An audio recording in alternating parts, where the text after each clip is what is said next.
Courier சேவைகள் நீண்ட நெடிய வரலாற்றை கொண்டுள்ளன.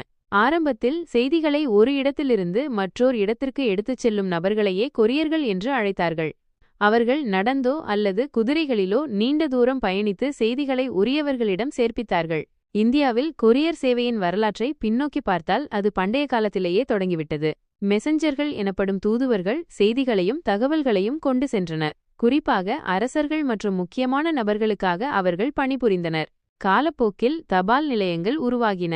இந்தியாவில் கிழக்கிந்திய கம்பெனி 1727ஆம் ஆண்டு முதல் தபால் நிலையங்களை நிறுவத் தொடங்கியது. வாரன் ஹேஸ்டிங்ஸ் என்பவர் 1774ஆம் ஆண்டு பொதுமக்களுக்காக தபால் சேவையை தொடங்கினார். இது கொரியர் சேவையின் ஒரு ஆரம்ப வடிவமாக இருந்தது. 20ஆம் நூற்றாண்டின் பிற்பகுதியில் தனியார் கொரியர் நிறுவனங்கள் இந்தியாவில் வளரத் தொடங்கின. வேகமான மற்றும் நம்பகமான சேவைகளுக்கான தேவை அதிகரித்ததால் இந்த நிறுவனங்கள் பிரபலமடைந்தன. DHL போன்ற சர்வதேச நிறுவனங்கள் முதலில் இந்தியாவில் தங்கள் சேவையை தொடங்கின. பின்னர் உள்நாட்டு நிறுவனங்களான ஃபர்ஸ்ட் ஃபிளைட், DHL, போன்ற பல நிறுவனங்கள் உருவாகி கொரியர் சேவையை நாடு முழுவதும் விரிவுபடுத்தின. இன்று கொரியர் சேவைகள் நமது அன்றாட வாழ்வில் ஒரு முக்கிய பகுதியாகிவிட்டன.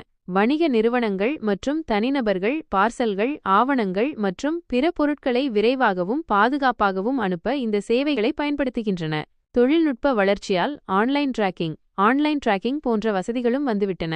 இது கொரியர் சேவைகளை மேலும் வசதியாக்கியுள்ளது. சுருக்கமாகச் சொன்னால், கொரியர் சேவை என்பது பண்டைய காலத்து தூதுவர்களிடமிருந்து படிப்படியாக வளர்ந்து இன்று நாம் பயன்படுத்தும் நவீன மற்றும் வேகமான சேவையாக உருவெடுத்துள்ளது.